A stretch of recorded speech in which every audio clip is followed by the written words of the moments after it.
Hey guys, welcome to Redneck Off the Range. Been a little while since I did a vlog on this channel, but we are going to do another one. This is going to be another weekend at the farm, and the last time I was out here and did a video, I was going to hunt for the creature that was underneath our house, and it never came out, and actually after that it never came out again. I guess it either died or something killed it, or it just moved on, but it was under the house right there, and it never came back.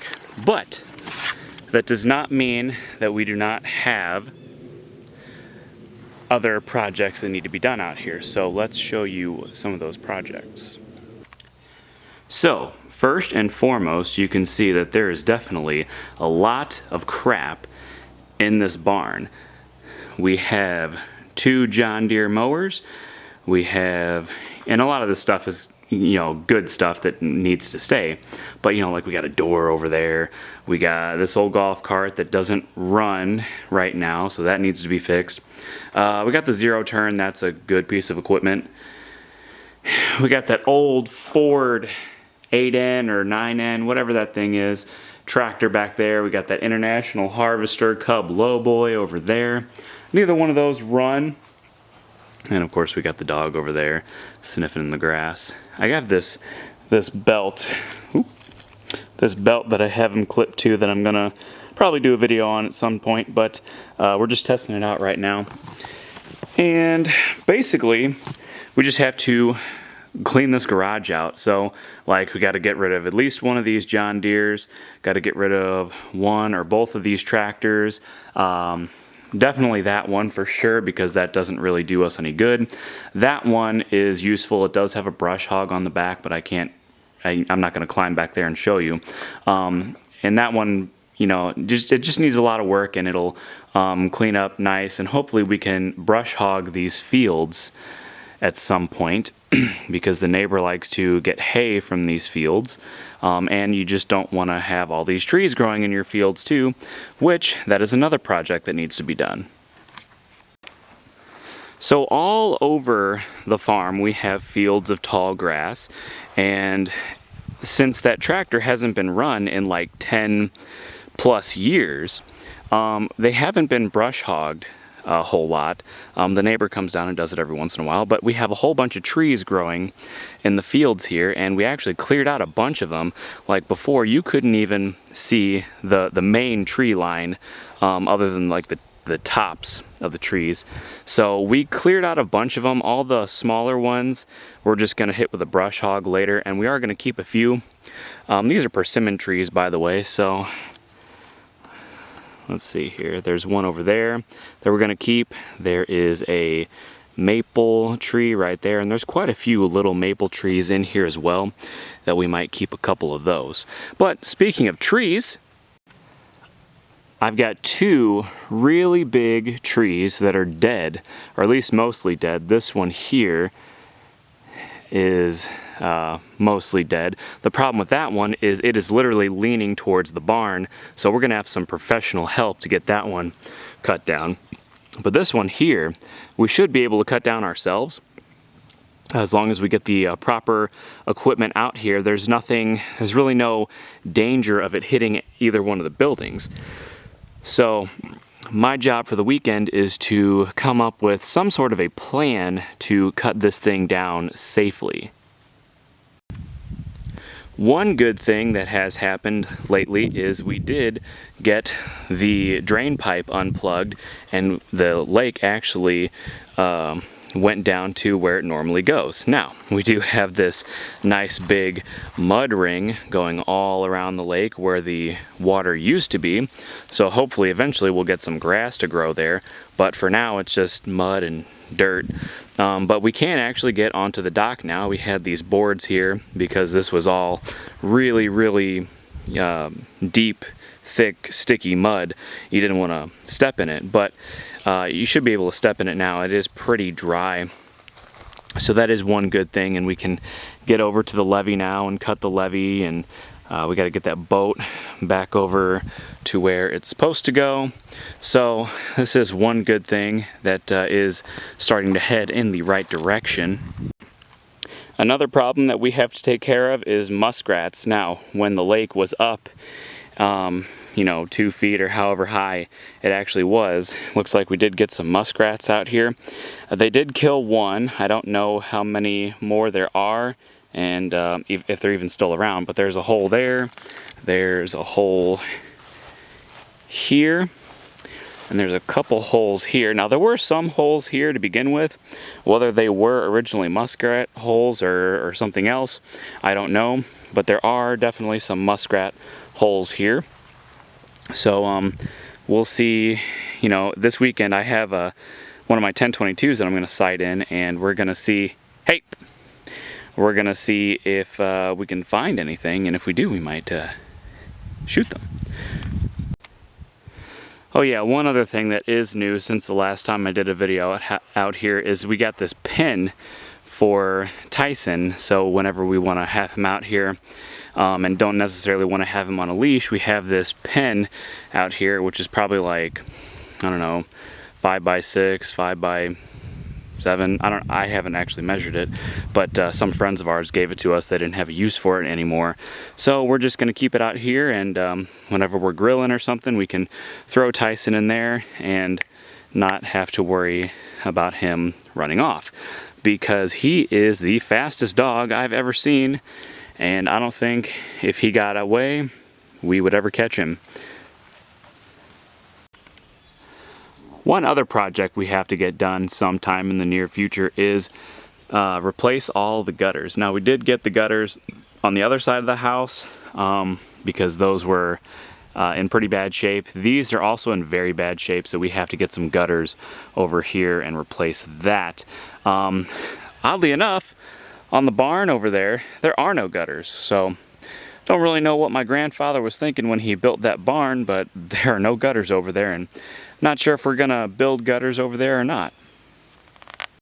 So yeah, just a basic lazy weekend at the farm, just kind of relaxing, hanging out with my dog. Gonna get some guns out and shoot. I brought the 1022 and the AR pistol to sight them in and make sure that they're good and ready for hunting, squirrel hunting and deer hunting.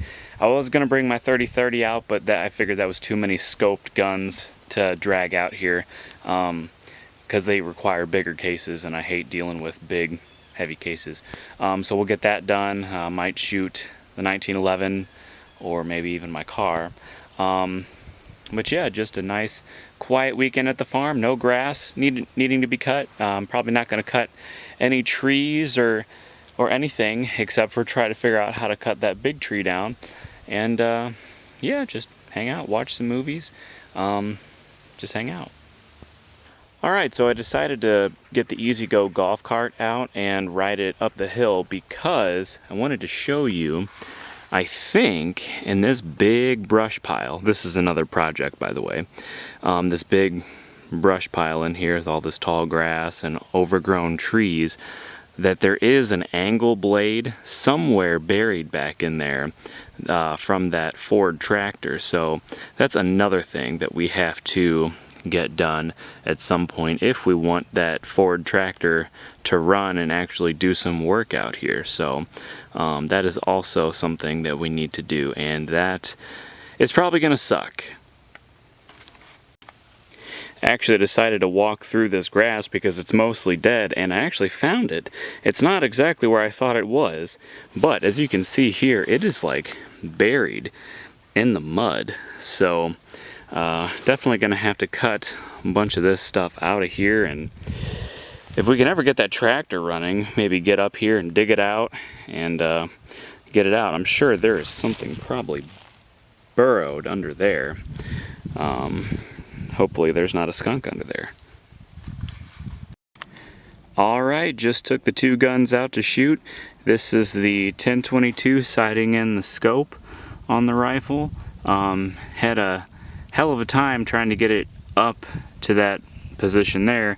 It just, you kept turning the dials and it looks like it didn't do a whole lot, and then all of a sudden it was like way high, and then Anyway, I eventually got it sighted into pretty much where I wanted to. That's approximately 25 yards, and I'd say that's the longest distance that I could probably see a squirrel in the woods because I am blind. So I'm pretty happy with that. Over here we have the AR pistol, which is in 300 blackout, and it was already kind of sighted in from before, and then I just put a few rounds through it, made a couple of adjustments, and I am okay with that. Whenever I shoot a deer, when I'm hunting, I'm generally about 50 yards away or less, so I'm pretty happy with that. That'll definitely do the job. I don't want to shoot too many 300 blackout rounds just because I don't have a whole lot, and I want to be able to use it during alternative method season if I don't get anything during rifle season. So I'm pretty happy with that. Next, I'll have to take my 30-30 and 30-06 out and make sure that they're sighted in good, and then we'll be ready for deer season. And by the way, for anybody wondering, these are the guns that I was shooting at those targets with. This is my Ruger 1022. This is just a carbine version, and I just did a video with this on my other channel. It is a stainless steel with a laminate wood stock, distributor exclusive, and I put that Barska scope on it. And the other gun I was shooting was my AR pistol. This is an Aero Precision lower with a Palmetto State Armory upper, and it is 300 blackout. And I was shooting these PPU 125 grain hollow points. So that is what I use for deer hunting during alternative methods. And yeah. Alright guys, just starting to put everything away for the night before I feed the dog and myself. Just one thing I wanted to talk about in this vlog is that basically, so this is my family's farm, and pretty much the fate of this farm in the near future is kind of uncertain, or it's in the balance basically, because so this farm has been in our family since 1974 or 76, I can't remember which. But basically, my grandparents on my father's side and my great aunt and uncle bought this farm together. It's about 30 acres, between 28 and 30 acres. And they've had it for all this time, and probably 12 to 15 years ago, I can't remember when, my great uncle died suddenly. He was like almost 90. And then my grandfather eventually convinced my great aunt to sign their half over to him. I don't know if she sold it. I don't know if she just gave it away. I don't really know how all that worked, but she didn't have any kids, so her half wouldn't go to anybody theoretically. And so she signed her half over to them. And then so it was basically down to my grandma and grandpa. And about 3 years ago, my grandfather died of cancer. And then this year, my grandmother died. She had Alzheimer's really bad. She pretty much, her quality of life was basically zero. And I think what happened is she had a stroke, and it just pretty much made her to where all she did was breathe all day. She would just sleep and breathe, and then eventually she withered away and died. So now, the owners of this farm would be my father, my aunt, and my uncle. Well, my uncle doesn't want anything to do with this farm. He doesn't come out here. He doesn't do anything out here, really. Maybe he fishes every once in a while, but he doesn't cut the grass. He doesn't do anything unless he's forced to. So he doesn't want anything to do with it. And so he wants to sell his third to my dad. And then recently my aunt decided that she couldn't afford the farm because she has, number one, she's all alone. She divorced her husband probably about 12 years ago. And so she's all alone. She has to deal with her own house payment because there's no more alimony coming in. I think that ended after 10 years of the divorce. And so she's all alone in her house, and she has another property out off of the Merrimack River. So she can't afford to have her house, her river property and the farm, so she is probably going to sell to my dad. Now, with all of the inheritance stuff, we don't know how much money there's going to be. My grandparents did have some money.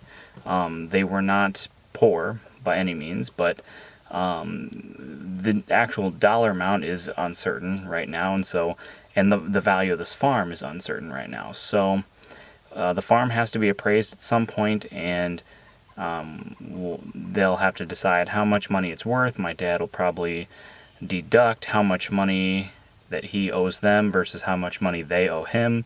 And by that I mean like gas to cut the grass. So, they don't pay for any of that. He does all that. So he'll have to divide. He's adding up all these costs, and he's going to have to divide it up into thirds. So like gas, the gutters that are probably going to be, well, one side's already done, the other side's going to have to be done. And just all the different maintenance that we take care of out here, because we're the only ones that come out here and take care of it. Like, I'm out here coming up with a plan on how to cut this tree down, and my aunt and my uncle are going to have nothing to do with that. So he's going to have to divide all those costs up and basically take that out of what he owes them, so it just kind of balances out somewhat. But he'll still owe a lot of money. And so he asked me, and I don't know if he's asked my sister yet, but he asked me if I wanted to go in on it with him if he couldn't afford it. And I do have some money, and I could probably qualify for a loan, so I would definitely be in, and I'm sure my sister or her husband would probably be in on it too, because this is just, I grew up out here, I like it out here, this is where I come to hunt, this is where I come to fish, this is where I come to get away from the world, because that's basically what I'm doing now. So I'm just getting away from the world. I work all week, and I come out here, and it's just peace and quiet. It's just me and the dog, and nobody else. And if I want to fish, I can fish. If it's hunting season, like squirrel season or dove season or deer season, I can come out here and hunt, and just have a nice weekend to myself, or take a vacation, come out here by myself and just relax and watch some movies, fish, hunt, shoot my guns, or just do nothing. And I like being able to do that. I like being able to come out here and do that kind of stuff. And so I really don't want that to go away. I know that, we could always buy another place later, but it wouldn't be the same, because there's a lot of sentimental value in this property, and I just don't want to see it go. So I'm hoping that either my dad can afford to buy them out, or me, my sister, and my dad will go in together, hopefully, and buy them out. So I really don't want this property to go to somebody else. So that's pretty much all I have to say. I've pretty much done everything that I want to show you, and yeah, so that was Redneck Off the Range. Subscribe to my channel, and until next time, be safe.